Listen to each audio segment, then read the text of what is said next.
기도하시겠습니다. 하나님, 미약한 저희에게 오늘 성령을 내려주셔서 오늘 우리에게 선포되는 말씀이 하나님이 직접 성령으로 우리에게 선포하시는 당신의 말씀 되게 도와주십시오.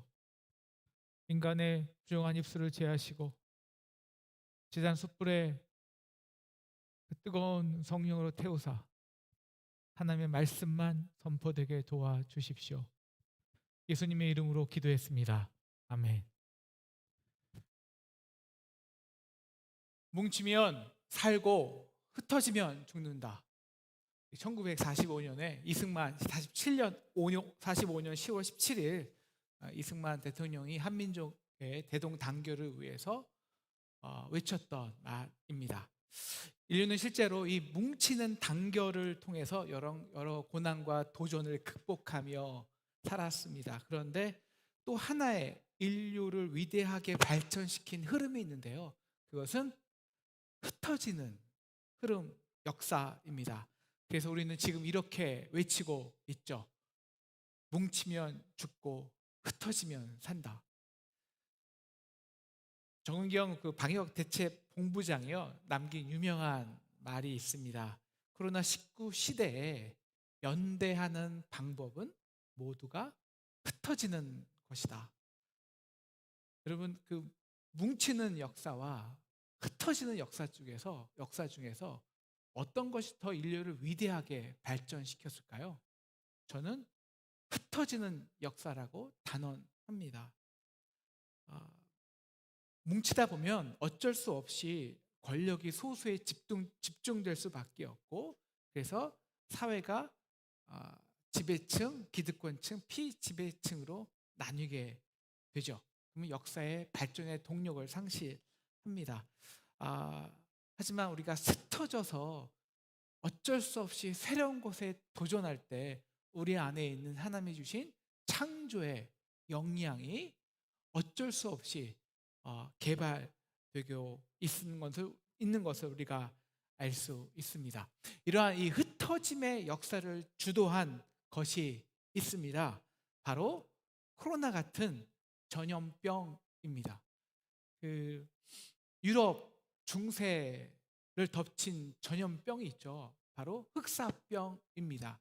그런데 그 흑사병은요, 바로 흑사병으로 인해서 이 중세의 봉건 질서가 무너지게 됩니다. 그러니까 페스트로 이 흑사병으로 인구가 감소하니까요, 영주들로부터요 소작농을 구하지 못해요. 노동 임금이 계속 상승하면서 노동자의 지위도 향상됩니다. 자연으로 봉건 질서가 점점 위축되고 상인 중심으로 화폐와 통용의 상인 시대로 발전되기 시작하는 것이죠. 찬란했던 그 잉카 제국이 스페인에게 무너진 것도 천연두 바이러스 때문입니다. 이 대독감의 저자 존 베리에 따르면요, 그 미국이 경제력으로 세계 패권을 차지한 계기, 그리고 2차 대전이 발발하게 된 계기도 따지고 보면 1919년 스페인 독감에 있다고 합니다. 왜 아시리아 제국이 하루아침에 멸망했을까요? 우리 이사야에도 있지만 하나님께서 아시리아 군대를 하룻밤만에 쳐서 18만 5천 명을 그 역병으로 죽게 했기 때문입니다. 그래서 아시리아가 흩어졌죠. 코로나는 과연 어떻게 우리의 역사를 바꾸고 있을까요? 우리 지난 거의 반세기 동안 30년 동안 글로벌 경제를 이끈 세계화 시대를 종말시킵니다. 그리고 시장 전체를 단기간에 바꿔요. 우리나라도 지난 반세기 동안 현대, 롯데, 신세계, 홈플러스 이런 데가 시장을 잡고 있었는데요. 최근에 여러분 들으셨겠지만 쿠팡이 이제 본격적으로 마켓에 들어온 지 한 4, 5년뿐이 안 되는데 뉴욕 증시에다가 거의 60조에 상장을 한다고 하지 않습니까? 지금은 쿠팡, 네이버가 모든 시장을 장악했어요. 먹는 시장조차. 단 2, 3년 만의 일입니다. 그 중에서 우리 한국 사회에서 우리가 느껴야 하는 가장 큰 질서의 파괴가 있어요. 흩어지는 것이 있다는 거예요. 바로 뭘까요? 탈종교와 쉽게 말하면 탈교회화입니다. 우리 기독교 관련 그 통계 전문기관으로 가장 공신력이 있는 목회 데이터 연구소가 단 2주 전에 굉장히 유의미한 통계를 발표했습니다. 한국 국민 76%가 한국 기독교를 신뢰하지 않는다고 하는 것입니다. 그중에 전혀 신뢰하지 않는다가 48%인데요. 1년 전에 비교해서 1년 전 32%에 비교해서 16%, 즉 50%가 증가했습니다. 여기서 실제적인 비율을 좀 분리시켜서요, 기독교인을 빼고 비기독교인만 따져놓고 보면 한국 국민 91%가 비기독교인 91%가 한국 기독교를 신뢰하지 않는다고 합니다. 단 9%만 신뢰한다고 하죠.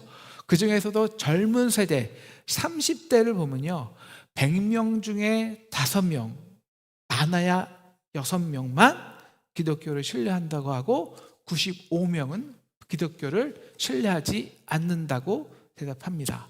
여러분, 이 숫자는요 그냥 통계가 아니에요.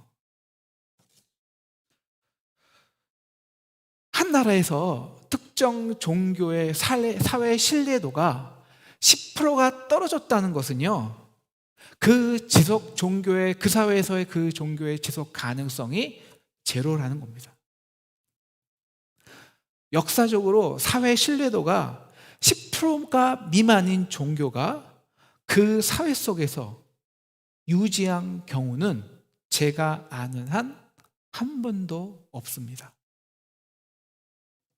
이 코로나는 하나님께서 한국 교회를 흩으시겠다는 분명한 경고입니다. 그런데 문제는 그 속도가 상상을 불허합니다. 한국 사회의 트렌드를 분석하는 그 서울대 김난도 교수가 있죠. 매년 트렌드 분석 책을 하는데요. 올해도 한 트렌드 코리아 2021년에서 10가지를 분석했습니다. 그런데 어떻게 바뀔까, 이 방향은 중요하지 않습니다. 이미 예견된 거예요. 문제는 그 방향이 아니라 그건 예견된 거고, 바뀌는 속도라는 겁니다. 지금 중요한 것은 변화의 방향이 아니라 속도다.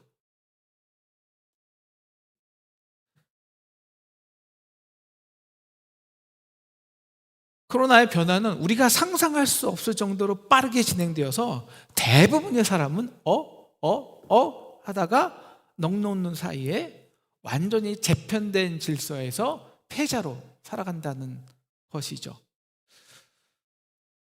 시장은요, 그나마 속도감을 느껴 변화에 몸부림칩니다.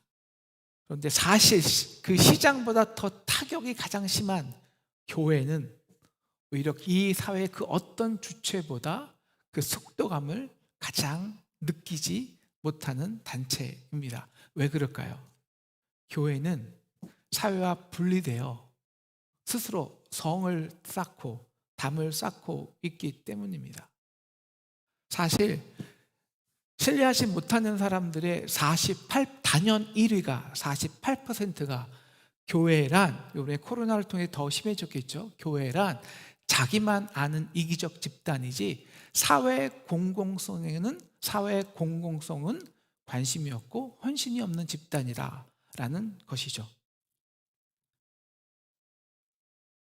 그래서 제가 신학교에서 가르칠 때, 그리고 우리 교회 사역자들에게 항상 하는 말이, 이 세상에서 가장 뒤처지기 쉬운 사람들이 교회 안에만 있는 신학생, 목회자다라고 말합니다. 그래서 저희 사역자들이 올해 초에 당회 준비다, 구역회다 전혀 안 해본 것들을 하니까 참 바쁘고 힘들었는데요. 그래도 저희가 이 현실에 매몰되지 않기 위해서 사역자들이 그 코로나의 속도에 관한 책을 다 하나씩 읽었어요. 그리고 정독해서 읽고 서로 발표하는 컨퍼런스를 가졌습니다. 오늘 말씀은 흩어지는 말씀입니다. 오늘 말씀의 주제는 이미 작년에 오늘 순서대로 계획되어 있었고요. 창세기 10장 11장 말씀입니다. 노아 홍수 이후 노아의 세 가족 아들 셈, 함, 야벳이 어떻게 70종족으로 번져서 이 세상에 각기 방언과 나라로 흩어졌는가라는 주제이죠. 야벳의 후손은 우리가 이번 주부터 우리 수요 예배를 하죠. 연합 속회로 함께 합니다. 속장 브릿지를 하는데요. 이 시간에는 오늘 우리가 그 주에 있는 말씀의 배경을 배워요. 배경을 배우고 서로 나누고 역사적, 사회적 배경을 배우고 나눕니다. 이것을 해야 사실 주일 말씀이 제대로 사실 이해가 되거든요. 속장 브릿지와 여담 속회에 많이 참석하면 좋겠습니다. 그래서 이번에 속장 브릿지 오신 분들은 좀 이해가 훨씬 빠르실 거예요. 그렇게 야벳의 후손 14족속은 유럽 쪽 지중해 해안으로 통해서 유럽 쪽으로 유럽 쪽으로 이제 가게 되고요. 함의 족속은 메소포타미아 중심으로 이제 아프리카 쪽, 함이란 게 뜨겁다 뭐 이런 뜻이거든요. 그래서 아프리카 쪽으로 갑니다. 함은 아시겠지만 그 아버지 노아가 포도주에 취해서 부끄러움을 다 드러낼 때 그 부끄러움을 은혜로 가리지 않고, 왜? 노아는 은혜를 입었더라. 그 은혜 시대에 그 은혜로 덮지 않고 부끄러움을 들추고 정죄하고 그것을 즐겨 하다가 노아의 하나님의 저주를 받죠. 함의 아들 가나안이 저주를 받습니다. 그래서 오늘 그 함의 족속을 보면요, 특히 가나안의 족속을 보면요, 15절부터 나와 있는 얘기인데요, 힛 족속, 여부스 족속, 또한 그 아모리 족속 등 이스라엘의 대적이 되거나 항상 이스라엘의 종이 되던 족속이었습니다. 그리고 19절 소돔과 고모라 같은 이 멸망의 성을 짓게 되죠. 21절부터 나오는 셈의 족속은요, 총 26족속입니다. 그래서 14, 30, 26, 70족속이 되는 거고요. 70이란 이 완전수, 전체성을 가리키는 유대의 상징성의 숫자이죠. 그래서 셈의 아들 중에, 네 아들 중에 이제 우리 아르박삭, 여러분 나가시면 그 도표제가 하나 있는데 우리가 지난 수요일에 배운 하나씩 가져갈 수 있습니다. 그 아르박삭이 중요한데요. 이 아르박삭의 아들이 이제 셀라를 낳고 에벨을 낳고, 셀라가 에벨을 낳아요. 이 에벨이 굉장히 중요한데요. 에벨이란 말은 언어로 히브리라는 말입니다. 그래서 에벨이 히브리 족속의 원시인이죠. 그래서 그 히브리 족속 에벨로 두 아들이 나뉘는데 이것이 오늘 굉장히 중요합니다. 첫째 아들이 벨렉이고 둘째 아들이 욕단입니다. 그래서 10장 26절 5절부터는 이 둘째 아들 욕단의 족속에 있는 거고요. 그 다음에 11장의 1절부터 9절까지가 바벨 탑을 쌓는 사건이 있고, 그리고 다시 10절부터 마지막 11장 10절부터 마지막까지가 벨렉의 후손이 있고요. 그 벨렉의 후손을 통해서 누가 이어지냐? 우리 25절 26절 보시면 데라, 나홀, 아브라함까지 이어집니다. 그리고 12장에 아브라함이 등장하기 시작하는 거죠. 이게 굉장히 질서정연한 구조입니다. 벨렉이라는 뜻은요, 나뉘다라는 거예요. 그래서 형제 욕단으로 나누는데 그것뿐만 아니라 단원 나눔의 의미가 더 큰데요. 그래서 이 10장과 11장의 이 전체 주제가요, 바로 노아의 자손이 이렇게 흩어졌고 나뉘었다는 거예요. 그래서 오늘 5절 말씀, 10장 5절 말씀을 보시면요, 야벳에 대한 족속의 결론이 뭐냐? 이들로부터 여러 나라 백성으로 나뉘어서 각기 언어와 종족과 나라대로 바닷가의 땅에 머물렀더라. 똑같아요. 셈의 함의 족속도 마찬가지입니다. 18절 가나안 자손의 족속이 흩어져 나갔고 또 나라와 방언과 민족대로 나뉘었고요. 또 전체적인 32절, 우리 32절 말씀 한번 같이 읽을까요? 32절입니다. 시작. 이들은 그 백성들의 족보에 따르면 노아 자손의 족속들이요, 홍수 후에 이들에게서 그 땅의 백성들이 나뉘었더라. 즉 이 역사는 나눔의 역사였다는 거예요. 나눔의 역사. 굉장히 중요합니다. 그러니까 홍수 이후에요, 하나님은 아담 때와 똑같이 노아 후손들에게 너희도 생육하고 번성하고 땅에 충만해 라고 하셨어요. 근데 이게 진짜 축복이 되기 위해서는요, 주님이 하나님이 주신 명령이 너 이복 얻고 싶어? 그럼 뭉치면 죽어, 흩어져야 살아, 이거예요.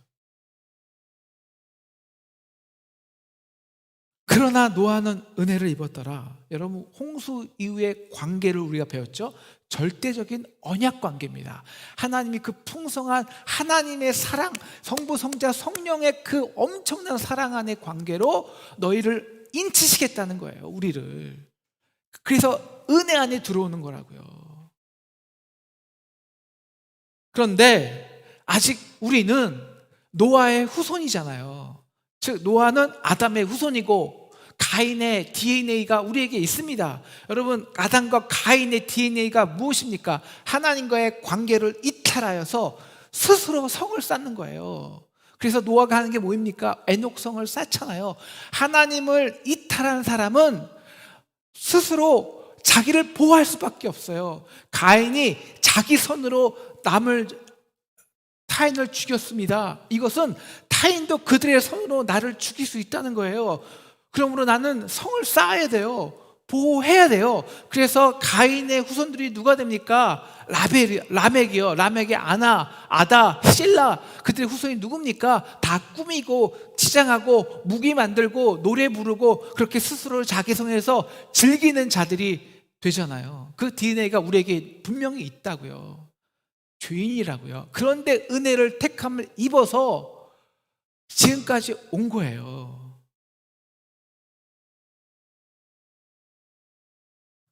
그래서 가인의 후예들은 육체가 되죠. 하지만 홍수 이후 노아의 선택된 후손들은 언약 관계로 들어오죠. 은혜로, 은혜가 지배돼서 사는 거예요. 내 힘과 권력이 아니라. 이것을 정면으로 대항한 사람이, 즉 가인의 DNA를 왕창 물려받은 사람이 함입니다. 함. 은혜로 살아야 되는 자가 자기 아버지가 술 취해서 하체를 드러냈다고 그걸 덮어주지 못하고 그걸 조롱하고 들을 쳐내고 정죄합니다. 그것을 옳다고 합니다. 그래서 아버지의 관계를 이탈하고 아버지의 하나님과의 관계를 이탈하는 거예요. 그래서 함 족속도 가인 족속과 똑같은 길을 가게 됩니다. 뭘까요? 성을 쌓는 거예요. 성을. 큰 성을 쌓는 거죠. 그래서 우리 함의 자손은 오늘 말씀에 보면 유명한 바벨론, 그 다음에 아시리아, 뭘까요? 큰 제국을 건설한 나라들입니다. 제국을, 성을 쌓죠. 12절을 보세요. 이제 아수르의 나라 그 수도가 느누에죠. 12절, 느니에와 갈라 사이에 라센을 건설하였으니 이는 큰 성읍이라. 큰 성을 쌓아요. 그리고 그래서 18절에 19절에 보면 소돔과 고모라까지 쌓죠. 그 대표적 인물이 누구냐? 오늘 말씀에 이 사람이 중요하죠. 바로 니느못이란 인물입니다. 오늘 말씀 8절 9절에서 나오는데요, 우리 9절 말씀을 제가 현대어 성경으로 읽어드릴게요. 그는, 니느못은 여호와를 무시하는 힘센 사냥꾼이었으므로 니느못처럼 여호와를 무시하는 힘센 사냥꾼이란 유행어까지 생기게 되었다. 현대어 성경이에요. 그러니까 여호와 앞에서란 말의 그 전치사가 이게 R인데요. R. 이 R이란 말이 언어적으로 뛰어넘어 혹은 대항하여라는 뜻입니다. 그러니까 우리는 언약 관계 고리타문해, 싫어. 우리 힘으로 그 관계를 뛰어넘자고. 그러기 위해서 우리가 뭉치기만 하면 돼. 그러면 그 관계 속에서 고리타분하게 그 은혜의 집에서 사는 것보다 우리 힘으로 더 재미있고 더 남들에게 과시하며 더 떵떵거리고 살 수 있다고. 그래서 니느못은 당시에 특출한 사냥꾼이 되어서 당시에 이게 위험했던 들짐승들로부터 사람들을 안전하게 보호하면서 유명인이 되는 거예요. 유명인이. 내가 너희를 지켜주는 성이 되어줄게. 그러면서 니느봇은 이런 구호를 외치는 것이죠. 뭉치면 살고 흩어지면 죽어. 뭉치자고, 뭉쳐야 된다고. 그래서 인류를 하나로 결집시켜서 인류의 분산과 흩어짐을 막기 위해서 구체적으로 한 게 있어요. 뭘까요? 바벨탑을 쌓은 거죠. 바벨탑을 쌓아서 바벨탑 중심으로 모이고 바벨탑을 보이는 그 한계까지만 거주하자고. 그래서 보면서 우리는 한 민족이지, 함께 뭉칠 수 있지. 그래서 중간 집권의 중심에 니므롯이 있어서 니므롯이 하나님 대신 그 인류를 통치하기 위함이죠.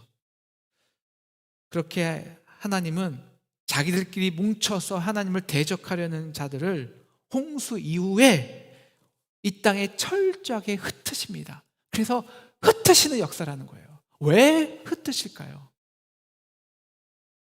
언약이잖아요. 더 이상 심판 같은 거 없다며요. 그렇게 하늘 높이다가 올라가다가 가나 그 가인들처럼 정말 저주받잖아요. 또 심판당할 거 아니에요. 그러니까 심판 나가지 말라고 미리 흩으시는 거예요. 이 흩으시는 역사예요. 저와 여러분도 우리는 두 가지 DNA가 있어요. 하나는 셈, 믿음으로 언약 관계에 있는 셈에 믿음으로 살고 싶은 욕망도 있지만 아직 세상에서 함의 DNA, 자기 성을 쌓고 자랑하고 그 힘으로 살아가고 싶은 DNA가 우리에게 있어요. 저와 여러분에게. 근데 우리가 지금까지 산 것은요, 은혜의 DNA 역사예요. 한국 기독교 역사는 한마디로 은혜의 역사였습니다. 정말 세계의 중심에 있던 그 선교사님들이 세계의 가장 그 변방까지 다 흩어져서요. 이 선교 역사가 흩어짐의 역사 아니에요? 그래서 그 지구 저 끝에 있는 한반도에 오셨어요. 거기서 자신의 재산, 자신의 생명, 그 모든 것을 흩으셨어요. 헌신하셨어요. 그래서 세운 교회가 한국 교회입니다. 그 결과 우리나라가 함의 족속이 아니라 셈의 족속, 벨렉의 후손, 그리고 아브라함의 후손이 된 것입니다. 그런데 그 은혜가 풍성했던 한국 교회가요, 지금 지탄의 대상이 됩니다. 그 이유는 본질적으로 하나입니다. 다시 셈이 죽고 함이 살아서입니다. 자기 성을 쌓는 데만 열중해서입니다. 전적인 은혜로 셈의 족속이 되었는데 다시 스스로 함의 족속이 되려 하는 것입니다. 그래서 십자가의 은혜로 통치받는 것을 거부하는 것입니다. 오늘 기도자의 기도처럼 십자가만을 자랑하는 것을 이제 고리타분하다고 생각하는 겁니다. 그거는 우리가 못 살았을 때고, 지금은 잘 살거든, 지금은 세계적으로 경제 부흥이거든, 지금은 학식이 있고, 지금은 자랑할 게 많거든. 그래서 십자가를 자랑하는 게 아니라 다른 것으로 사람들을 끌어모으는 것입니다. 뭘로 모을까요? 맨 처음에 신유지표였습니다. 기적같이 보이는 거, 금빛발을 바꾸는 거, 사람들 엄청 모이죠. 두 번째가 뭘까요? 화려한 건물이었습니다. 야, 거기 가면 뭐가 다를 것 같아. 세 번째가 뭘까요? 세상과 필적할 만한 권력과 명예입니다. 거기 가면 권력과 명예가 생겨. 그래서 그것으로 성을 쌓고, 그거 은혜로 때문에 불러오는 게 아니라, 은혜로 이끄는 것이 아니라, 그렇게 보이는 자기 성 때문에 사람들을 끌어모으는 거, 솔직히 전도라고 하지만, 총동원 전도라고 하지만, 유명인 데려놓고 자랑하고 심리학적 설교하고, 그래서 십자가를 자랑하는 게 아니라 인간의 쌓아놓은 것을 자랑하는 것, 이것이 다 니므롯이라는 겁니다. 성을 쌓는 것이 교회를 크게 세우는 게 아니에요. 여러분, 큰 교회도요, 정말 좋은 교회들은요, 그 건물이 커서 그게 니무롯은 아닙니다. 우리의 자랑이 아니라 십자가만 자랑할 수 있는 것.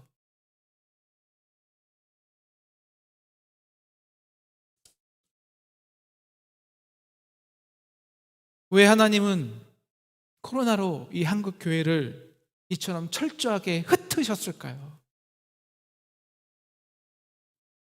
어느덧 우리가, 은혜로 섰던 우리가 자기성을 쌓기 시작하기 때문입니다.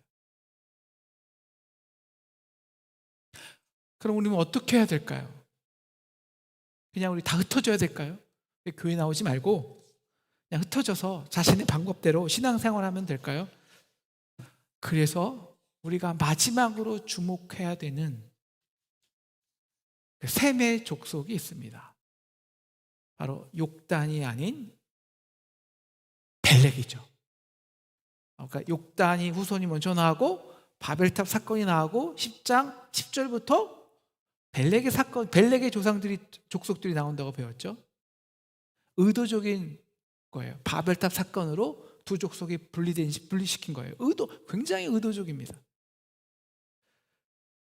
벨렉은 우리 10장 25절 한 번만 더, 아까 읽었지만 10장 25절 한 번만 더 읽을게요. 10장 25절입니다. 시작. 에벨은 두 아들을 낳고 하나 이름은 벨렉이라 했으니 그때의 세상이 나뉘었으며, 이게 굉장히 중요합니다. 오늘 말씀의 가장 핵심이에요. 그때 세상이 나뉘었다는 거예요. 벨렉 때. 왜 나뉘었을까요? 바로 11장 전에 내일 배울, 다음 주에 배울 바벨탑 사건 때문입니다. 그때 한 탑을 쌓아서 우리 19장 9절에 보면 하나님이 세상의 언어들을 흩으시고 이 땅을 지면에 흩으셨습니다. 그래서 어떤 연구자들은 그 지면이 이렇게 찢어진 게 그때다, 지면이 찢어졌다, 이렇게 연구하는 자들도 있는데요. 그것이 중요한 게 아니라 영적인 게 더 중요한 거죠. 어떤 족속이 바벨탑을 세웠다 그랬죠? 함의 족속, 니므롯의 중심입니다. 그런데 원래 이 셈의 족속은 메소포타미아로 아시아 쪽으로 갔거든요. 그래서 오늘 말씀 10절 30절 보니까 이 욕단의 후손이 베사에서부터 스발로 가는 길의 동쪽 산에 머물렀다고 합니다. 그래서 우리나라 연구자들은 이 욕단의 후손이 우리나라라고 해요. 이 동쪽 아시아 쪽으로 간.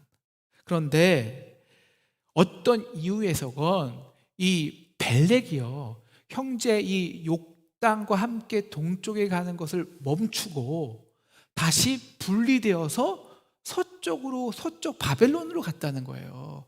그래서 다시 함의 족속과 어울림이 함께 살았다는 겁니다. 그러다 보니 뭐까지 같이 했냐? 바벨탑까지 같이 쌓았다는 거예요. 벨렉이. 그래서 벨렉 때 세상이 나뉘었다는 겁니다. 제가 퀴즈를 낼게요. 바로 이 세상이 나뉠 때 바벨탑 사건으로 노아가 살았을까요? 안 살았을까요? 노아가. 우리 연합석회 오신 분들은 알죠? 노아가 살았어요. 노아뿐만 아니라 셈도 살았어요. 셀라도 살았어요. 에벨도 살았어요. 노아가요, 사실 아브라함 때까지 삽니다. 아브라함 때까지.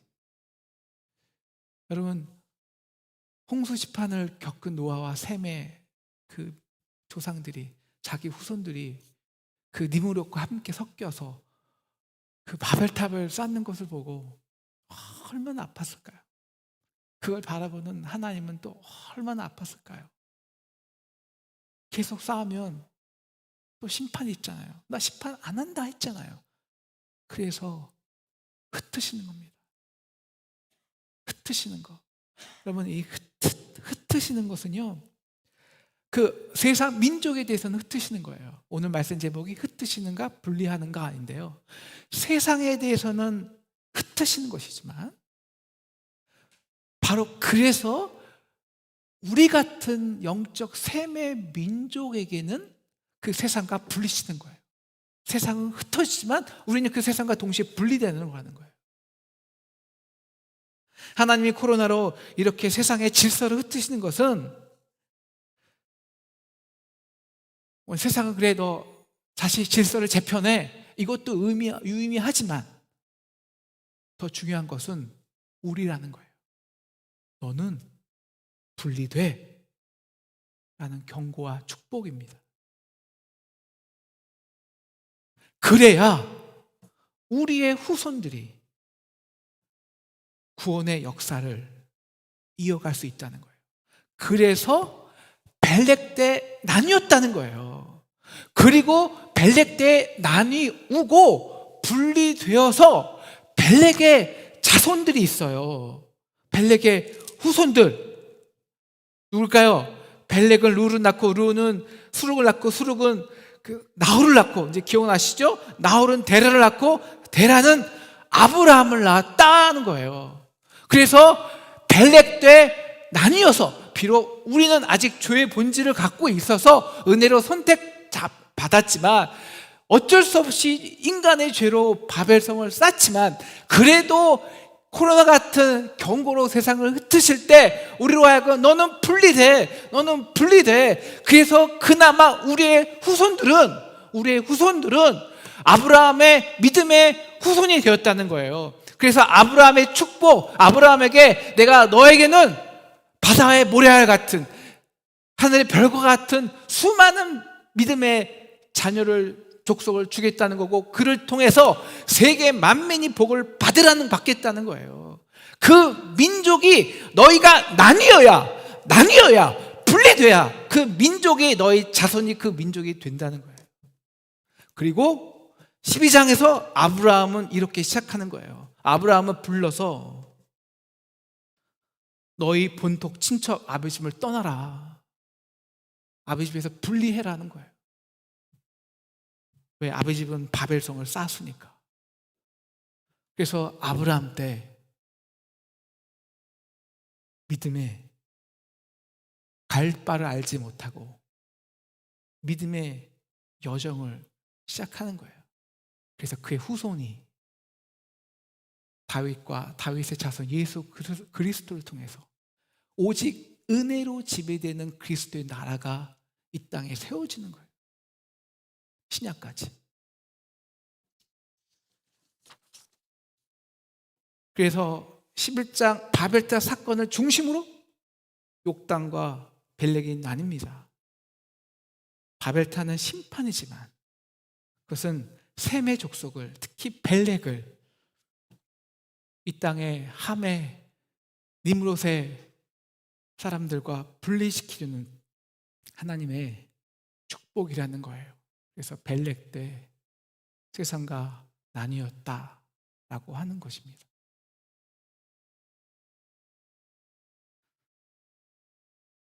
코로나는 뭉쳐야 산다는 이 세상의 니므롯들을 심판하시는 사건입니다. 그러나 우리에게는 이제 다시 분리될 때, 이제 다시 언약의 은혜의 지배될 때라는 초청입니다. 기독교 역사에서 한 번도 예외 없이 진행된 것이 있습니다. 믿음의 선조들이 자기 성을 쌓을 때 그 자녀 세대는 예외 없이 믿음을 잃어 세상 속으로 흩어졌다는 것입니다. 하지만 믿음의 선조들이 세상과 구별되어 은혜로, 믿음으로 살 때 그들의 자녀들이 세상 속에서도 믿음으로 하나님의 복을 선물하는 복의 근원이 되었다는 것입니다. 당연하죠. 우리가 스스로 쌓는 돈과 명예와 권력을 의지하는데 어째 우리 자음 세대가 하나님을 믿고 그들의 하나님의 복을 선물할 수 있겠습니까? 제가 세계 곳곳으로 흩어져서 정말 믿음 하나 붙들고 흩어져서 받은 은혜를 전하는 선교사님의 자녀들 중에서 정말 세상의 복의 근원으로 살지 않는 자녀들은 한 번도 보지 못했습니다. 제가 아는 수많은 목회자들이 있는데 큰 교회건 작은 교회건 대부분이 작은 교회, 개척교회겠지만 바벨탑을 쌓지 않고 정말 믿음으로 은혜로 살아가길 원하는 큰 교회 목사님들도 그런 교회 목사님들 많아요. 그건 더 힘들거든요. 큰 속에서도 거기에 지배되지 않고 은혜가 지배되기 위해서는 정말 많은 투쟁이 필요하거든요. 근데 그들의 자녀 중에서요, 정말 한 사람도 예외 없이 그들의 자녀가 세상의 복의 근원이 되지 않는 자녀는 저는 본 적이 없습니다. 저의 30년 경험이에요. 코로나가 터지기 전에 우리 교회에 출석하는 30, 40대는 정확히 10가정이 안 되었습니다. 코로나 터지기 전이에요.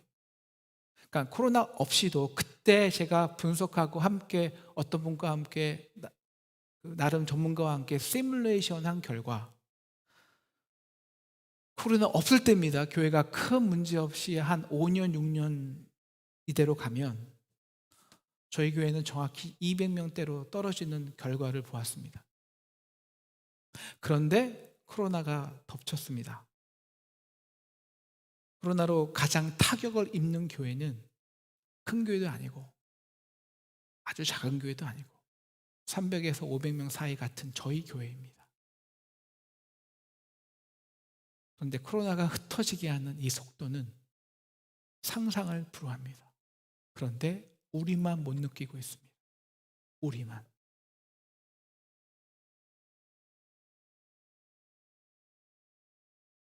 (5년이) 아닙니다. 2년, 3년 후에 우리의 모습이 어떻게 될지는 저는 정말 아무것도 예측할 수가 없습니다. 단지 그 속도는 우리가 생각하는 것보다 상상할 수 없이 빠르다는 것뿐입니다. 지금 하나님은 우리에게 선택을 강요하시는 상황으로 몰고 가십니다. 지금이 벨렉의 때입니다. 우리 자손이 어떤 축복을 받는가는 지금 우리의 선택에 달려 있습니다. 우리 자손이 영원히 이 세상에서 니므롯들과 함께 바벨 탑을 쌓을 것인가? 아니면 지금 우리가 분리라는 선택을 해서 지금 우리가 벨렉이 되어서 우리의 후손들은 아브라함의 영적 계보를 잇게 할 것인가? 이제 다시 은혜가 우리를 지배하는 그 믿음의 길을 선택하는 저와 여러분 되기를 주님의 이름으로 축원합니다.